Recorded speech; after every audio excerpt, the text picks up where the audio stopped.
Hey guys, I'm Mitch, one of the hosts of the show. Before we start, I just wanted to thank you all for listening and tell you something cool. In the description of the episode, there's a link to our Discord if you want to just come hang out with us. We stream there, watch movies, game together, and just hang out. You can even be a guest host on our show and suggest games for us to play and review. So don't be shy, just come hang out with us. It'll be fun. Also, there's a link to our Facebook so you can join the page and give it a like, and it helps a lot if you do. Same with giving us a 5-star review on iTunes and writing something small, even if it's just, hey guys, like that'll do. That's fine. It really does help us get to the top of the charts. Thank you all again, and let's get on with the show.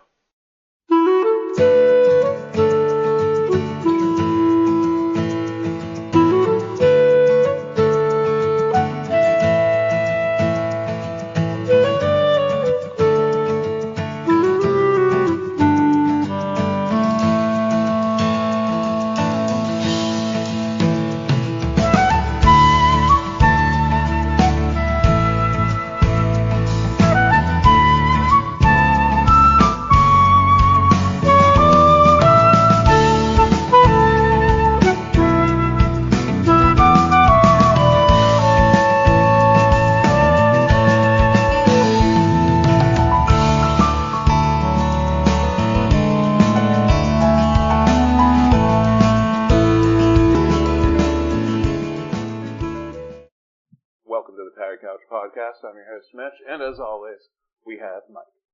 Yo. How'd your 40K game go with Sean, Mike? Went pretty good. It's, Sean wouldn't have forfeited before the last turn, which he was up forever, so I don't blame him. But, I probably would have won fair and square. In the army? Death Guard, which is me, versus Astra Militarum, our Imperial Guard, which is Sean. Nice. You guys finally figured out the tabletop emulator? Yeah.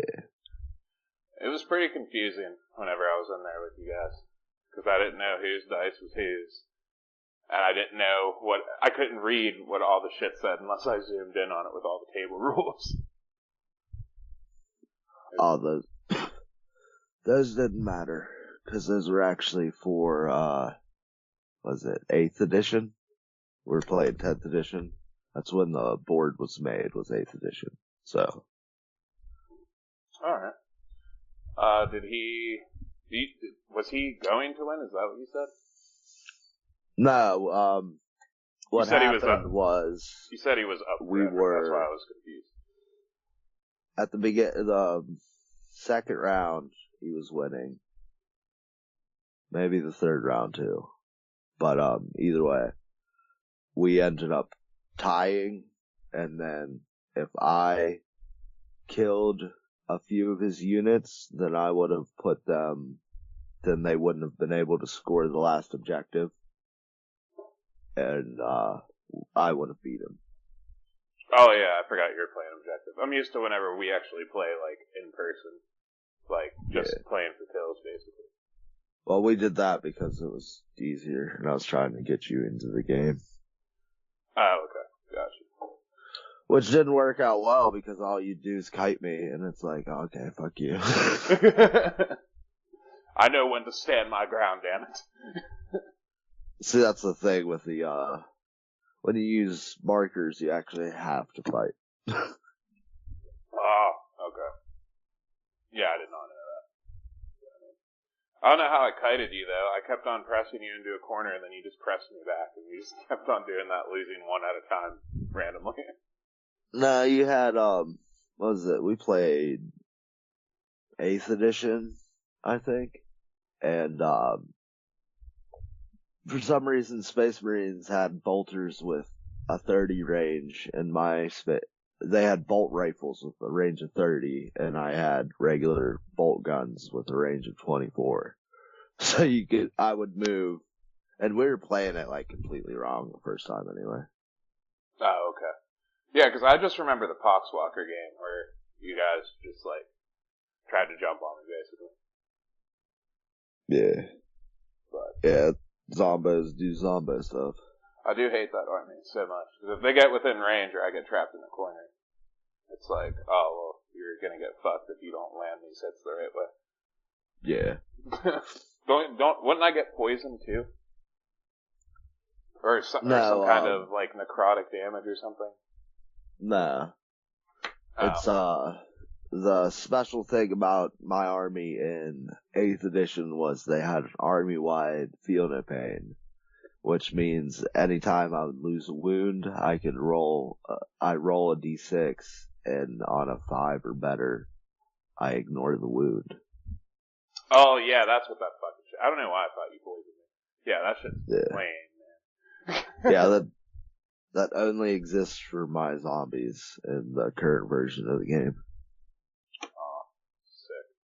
I mean, not sick for me, but it's pretty sick. Well, sick for you, but not for me, actually. Well, it's like you can ignore my damage, essentially. Yeah. Well, only my zombies can do it now. Well, fuck them. What if you just have a bunch of zombies?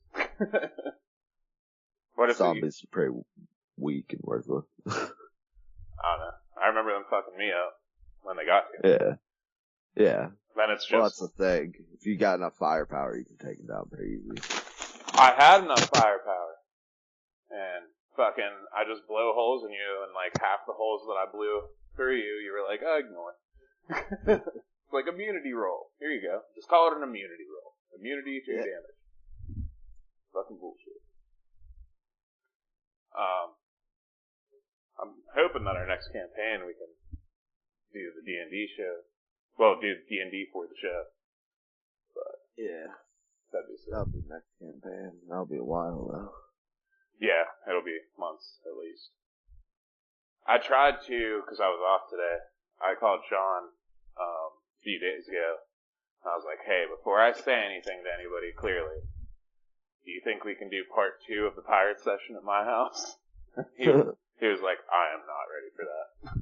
Not ready for that at all. I was like, damn. But we'll get there at some point. Yeah, I've been taking up his time with 40K. Right. I wanted to get, we were trying to do that for a while, and we finally figured out a way to do it, so it's just like, let's get like 3 games done real fast. Yeah, I need to re-download the tabletop emulator and jump in there. But, what are you doing with your mic, dude? It's like crunching. I'm muting myself because my dog's being obnoxious. Ah, okay. I was like, what the fuck's all that crunch? Yeah, I need to re-download it, and I'll jump in there and do it with you guys. Now that you have it all figured out, I'm cool with playing. Well, see, the thing is that you could just, what me and Sean were thinking of was doing a tournament and having essentially like, you get like a month or 2 weeks, and then you can hit up whoever and do your match. So like, there's Oscar. Yeah. Who's all gonna do it? Like the people from your game, like your. Well, D&D so far, me, you, and Sean. We could probably get me, you, Sean, David. What's the dude in the other? Well, I just didn't know how seasoned they were, so I didn't want to like mix our group until we get everything good and ready. You know what I mean? Yeah. Well, I mean, they actually play 40K. That's why I figured all of them would just be instantly down. I don't even play it. I'm down. I don't even know how to play. Well, that's what I'm saying. Like, they're more seasoned, so I'd rather just us noob it out for a while. Oh, and then, and then we can invite more people. Get weird with it and bet some money on it. It's like like how fucking infuriating that would be. Yeah. I would probably never do that, just because I don't believe in myself in 40K, because I don't know shit, and these people have been doing it forever. So. Yeah. Like, I have a gun. Yeah.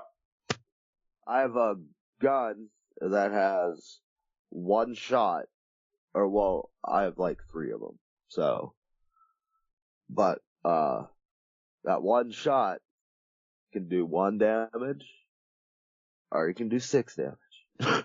all depending on the roll. And so, like, with shit being that swingy, it's either that thing annihilates your tank or that thing, like, slightly damages your tank. Yeah. Or I could just whiff the shot completely because it's only 3 dice. Yeah. It's pretty, a lot of things you could do in that game, it seems like. Oh, yeah. Me, on the other hand, I've just been playing Fire Emblem Awakening, the next game for the show. Enjoying it a shit ton. It just reminds me of all the other games that I played like that, like Shining Force and Triangle Strategy. I still call it Project Triangle Strategy because that was like the initial name when they released that they were making this thing. Yeah. But it's just Triangle Strategy. But yeah, I've just been doing that, and I started playing Lies of P again, so I can get to Chapter 5, where it is rumored, but highly likely, that there's this one spot. I don't know if you remember me telling you this when we played it for the show, like the little perch with the gold bird on it in that graveyard. Whenever you, like, interact with it, the bird just flies away. Maybe. That's, like, the suspected point of starting the DLC that's going to be coming out in the summer. Yeah, it's supposed to be a prequel, so it's been speculated that none of anything you have done in this game matters, because you're going to be doing a prequel thing. So, it's like, okay, well that's cool, because I'd rather play a DLC with a whole new story starting at, like, 0, truthfully. Yeah. So, that'd be fun. But that's all I've been doing. Ready to talk about Yakuza's Guide to Babysitting? Sure. Alright, how'd you feel about it? Almost threw up. Yeah, right. You didn't love the heartwarmingness of it? It was like way too much. Whenever that fucking Sarah chick appeared, that's when I almost threw up. Yeah, she's insufferable. It's like, Jesus fucking Christ, this is like fucking, was it, puppies and kittens and bunnies, fucking levels of cute, and it's ridiculous. And like her voice. Hi, I'm Sarah! I just moved here! Yeah. It's like, oh, I'm her dad and I'm gonna take pictures inside this place and be like, super invasive and annoying. Yeah. He's the fucking, the main Yakuza dude is just like, yeah, like, can you stop, please? I don't even know. Selfies with him and shit. I don't even remember his name though. Like, they always just call him Boss. I think they only mention his name like twice, maybe. Maybe. Well, I wouldn't remember it anyway because I don't remember any of the characters' names because of them being Japanese. I remember names in general, and it's like, okay, so we got some really off the wall Japanese names. I think what's the main little girl's name? Fuck, I don't even remember that because they just call her Little Lady. Oh yeah. But the Yakuza's Guide to Babysitting is a Japanese manga series written and illustrated by Tsukiya. It began serialization in the Comic Ride Pixie V website in June 2018 and later transferred to Micro Magazine's Comic Elmo manga service in May 2020. That's a fucking mouthful. Okay. It has been collected in 13 volumes as of December 2024. An anime television series adaptation, which is what we're going to be talking about, produced by Feel and Gaina, aired from July to September 2022. It's a comedy, slice of life anime. It follows Kirishima, he comes from like basically a poor background, and he joins a Yakuza organization or family, whatever, and he's basically their enforcer, and they call him the Demon. That's what all the other Yakuza clans call him, the Demon of the of the whatever family. Sakuragi family. Pretty sure. Yeah. Oh, and the little girl's name is Yaika, by the way. Yeah, Yaika. Yeah, I don't think I've heard that one before. Yeah. Her mom is in the hospital. I think they just said she got sick or some shit. And that's just where she is the whole fucking anime. But I said she had like an accident or some shit, but there's like time skips like throughout the show. They don't seem to. I don't think they telegraph them too well. Like you notice because the characters' designs are different, or like it'll have their mom, that chick's mom, which is like before the accident. well, they You know always what I have mean? but they always have that white hue around the screen, like showing that this is like a flashback. Okay. I don't know if you noticed that. I noticed it like easily because a lot of animes I watch, for some reason, there's always a fucking flashback when it comes to like slice of life and shit like that. Huh. Yeah. So it's like super noticeable to me. But everybody calls him the demon because he's just brutal as fuck and like nobody can touch him. It's one of those the protagonist just can't be beat kind of deal. I hate his character design. Kirishima? Yeah. Fuck you. He just looks like a normal dude, I guess. I think it's his glasses. They just make him look like not the character he is. Maybe. I don't know. I look at him in the same way I look at like Van Helsing. Like the Van Helsing anime. Like it's just that dude that everybody's terrified of and always just has glasses on. I don't know. It just reminded me of him even though it doesn't look like him at all. It's just like Alucard. Like that presence. Is that the Yeah. main dude in Helsing? Yeah. Okay. It's fucking Dracula backwards. Oh yeah, that is true. Yeah, they do that in a bunch of movies and whatchamacallit, Castlevania. Yep. Yeah, that's actually where I learned that from originally. Yaika is a 7-year-old shy little girl that is the boss's daughter, and she comes to live with them. And Kirishima is tasked with basically being her babysitter.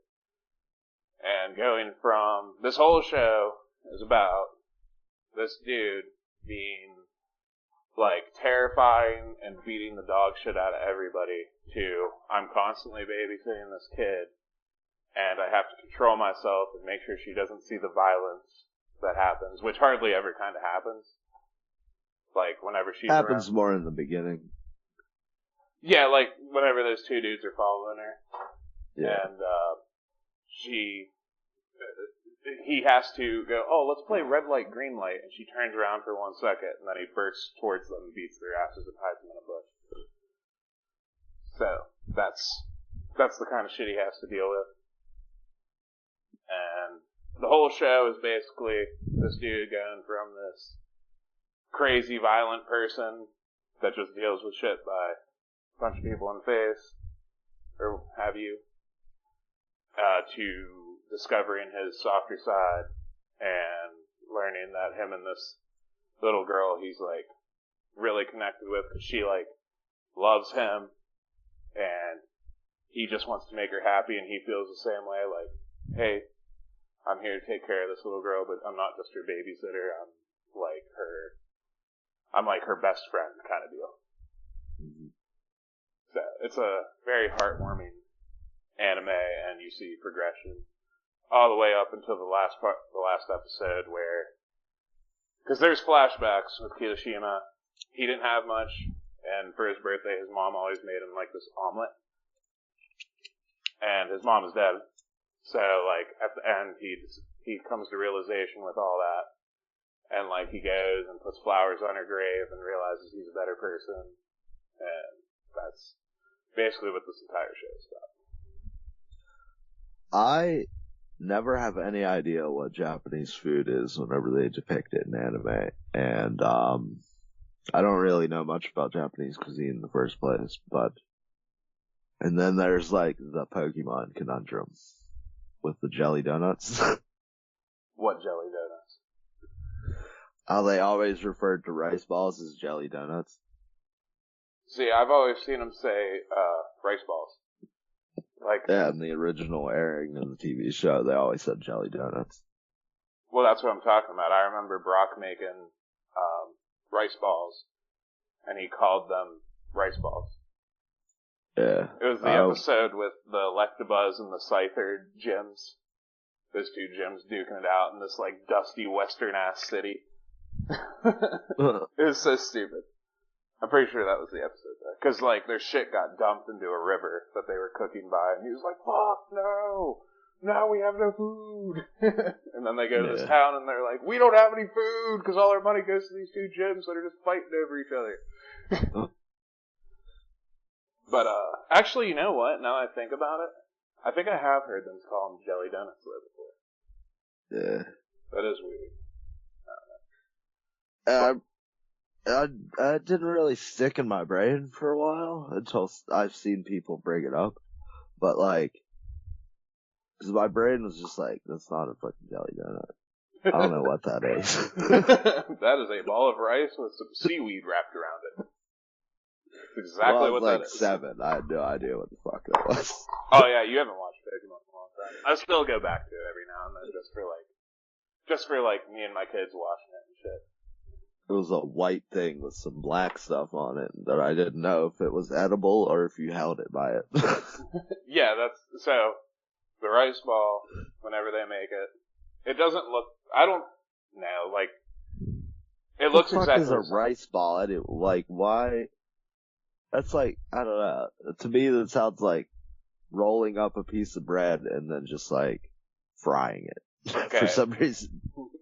I'll explain exactly what it is. It is a rice ball that black strip you see, that is a seaweed wrap that goes around it. It's just shaped in that weird, like, egg shape, just for funsies, because Japanese cuisine is, like, a lot of it is a lot of, like, sushi. You'll notice sushi has a lot of bright colors into it.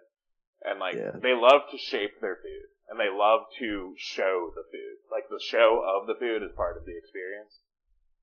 And, that's where, like, all the bright colors come from. Not just because they taste good, but it's, like, it's a show kind of deal. Because everything in Japan is, like, how do we make this just badass and make it our own? And that's just kind of, like, how they do it. I don't think they think about that when they do it, but it seems like that's what they do with everything that they do. Well, I've been watching this one dude that does, like, YouTube shorts, and he, like, reviews food in restaurants in Japan. And there's, like, a Kirby themed restaurant that took, like, months to get into. And there's I've heard of that one. He found this restaurant that was, I forget if it was a tea shop. I think it was. But it was, like, cat themed. So all the food was shaped like cats. Yeah, and that seaweed strip just kind of holds the rice ball together, and you just put a little soy sauce on the top of it, and you just eat it. It's just like a quick, easy snack kind of deal. Like how we would have a peanut butter sandwich, that's their peanut butter sandwich. It's like an easy way to explain it. It's terrible. Like, I'm sure they eat peanut butter sandwiches, I'm just trying to, like, explain to you how that is. It's just a quick, easy thing. But yeah, you just pack the rice together, shape it, and then put the wrap around it, and then drop some soy sauce on the top.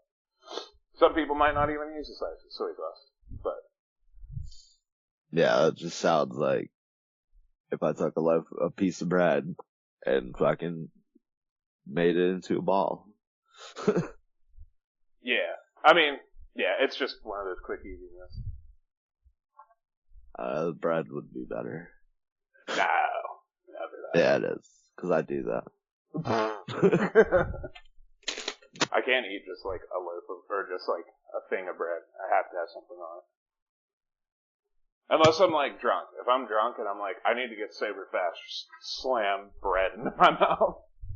I just like bread a lot. Yeah, I mean, especially like, if you can get that dippings oil for bread, that's really good. Dippings oil?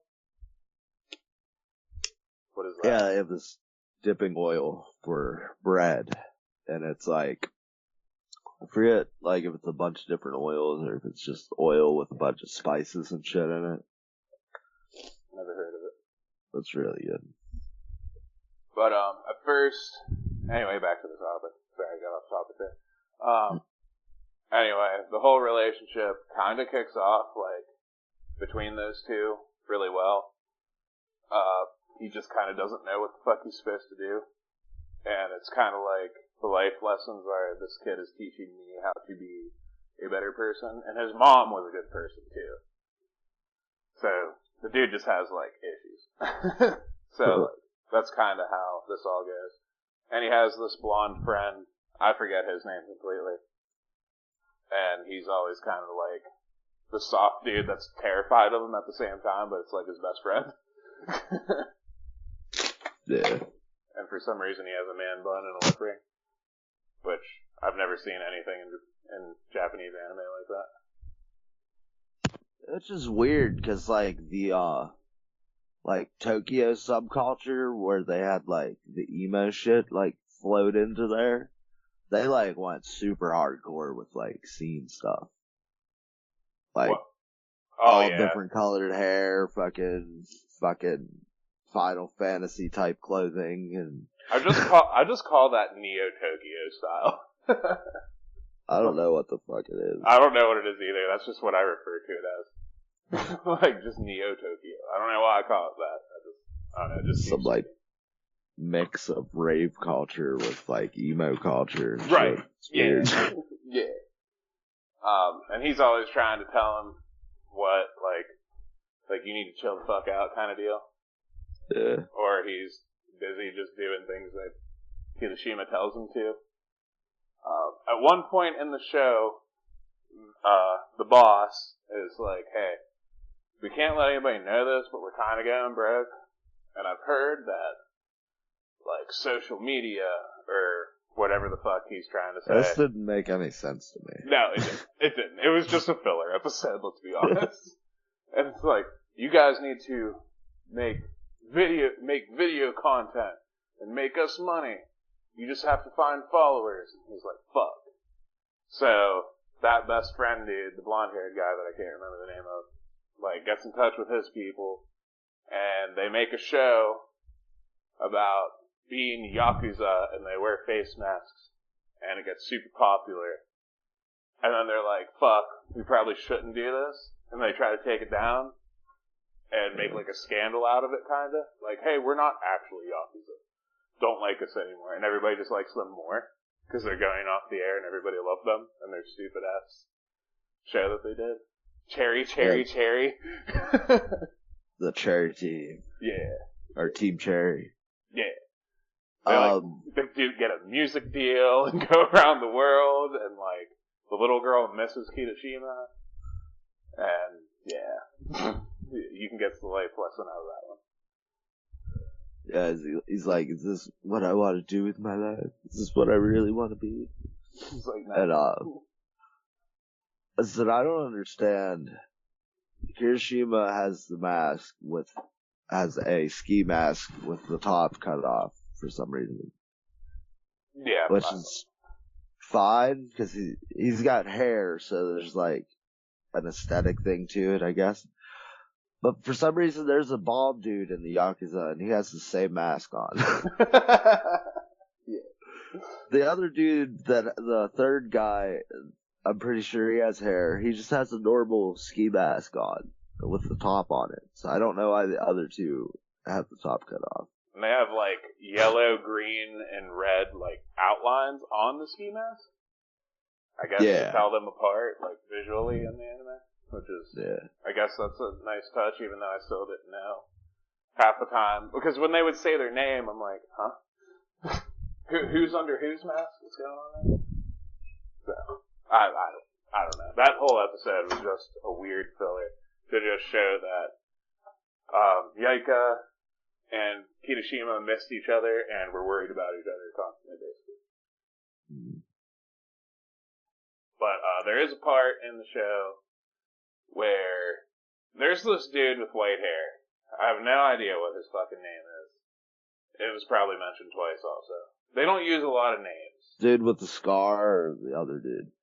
Well, there was the dude that he beat the piss out of the... Yeah, this is where I always got confused by the naming, and that's why I don't know their names. There's two characters with white hair. One is always wanting to fight Kirishima because he got his ass beat by him back in high school with a fucking rock. Like, he got beat with a fucking rock. Yeah, middle school. With a fucking rock. Like, just like, smacked him in the fucking face. And this dude's just always like, yeah. And, like, it's a weird thing that pretty much all the other clans that have beef with him want him to be his old self. And always call him a pussy and a babysitter because he's not his old self. And then he always ends up kicking their ass. But this dude in particular just, like, finds him and he's like, yeah, that's the fucking Kirishima I know. And then he just gets his ass beat every time. He always wants to fight him and he's like, I'm gonna murder you. But then gets his ass beat. It's just a reoccurring thing that happens. And I don't know, but there's this other dude with white hair that is orchestrating people to fuck with his whole clan. Mm-hmm. And at one point, he hires people to take pictures of them so they can catch Yaika off guard while Kirishima is on his way to pick her up, and they kidnap her. And they're like, oh, yeah, we're just gonna have these people beat your ass. And if you try to get close to me while I have this girl, like right in front of him, mind you, it's just like, you're just gonna get your ass beat, and I'm gonna hold on to this little girl. If you come near me, I'll just fucking hurt her. And I don't know why they decided to do this. In the same, 2 minutes of this scene happening, he just fucking backhands the little girl, which automatically does not make him safe. And he goes and beats their fucking asses. And then eventually the boss gets involved, and he's like, no, don't go do dumb shit. He runs away and goes and takes revenge on him. Like, I didn't understand that, why the people writing the story were like, oh, we'll just make him backhanded. Yeah. Leaving himself totally open. Yeah, because he was, using fronts and shit the whole time. Yeah. Never really taking people on. Right. And this was all over them getting these particular people, back in the day before Kirishima joined this family, or maybe it was right when he started, I don't know, went and, destroyed their clan. Just fucked everybody up, and it, broke the clan apart. And they just wanted revenge, and that's what it was all over. So, I don't know, it's just a weird thing, but, after he gets in trouble for taking his revenge after the boss told him not to, he runs away and sits underneath the bridge with a bullet and his gun and tries to kill himself, and it doesn't hit. It's like a 6-shooter. Fucking spins it with one bullet on it, and then pulls the trigger and nothing happens. So then he's just resting there, and he's having this weird, fever dream of that dude with the white hair that was orchestrating it showing up, and then he shoots him in the head when he finds out that he did everything. But he doesn't actually do it. And it's like he knows that he's there, but he had this fever dream that he was there, that he knows that he did it, but never goes after him. I don't understand that part. But eventually they come and find him after he leaves underneath the bridge. And they bring him back to the family, and that's when he has the big realization that he's not the same guy. He doesn't have to be this tough, fearful demon guy. He does, but he doesn't have to always be like that. Yeah, it's practically the show. I mean, there's just a lot of filler, playing hide and seek with Yaika and her friends from school, her new friends, and it's just...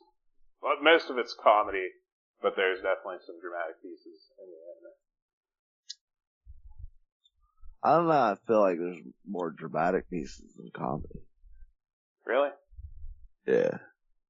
It's more wholesome and dramatic than it is comedy, I would say. I don't know, with all the filler of just, like, them just doing fun shit. Well, yeah, I guess you're right. Yeah, more wholesome than comedy. Yeah. I guess that. That makes sense. I guess. Because it always has, like, the Full House thing, where, like, at the end of the episode, they have, like, a heartfelt conversation. Yep. Yeah, essentially. So, so you didn't like it? I know you don't like slice of life, but I just really. I didn't think it was bad or anything. It's just not for me. Yeah, I was about to say just not for you. Yeah.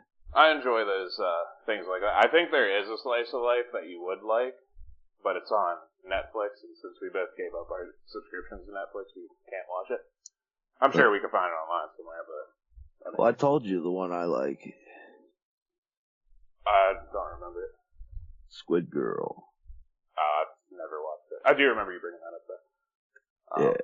But it's about this girl who is a princess. She's the, the princess of the Sea King. And she's sent to the mainland, the land to start, an invasion for the sea. And she's like completely incompetent and like really nice. So she just like hangs out with the fucking people on the land and like starts, helps with their restaurant.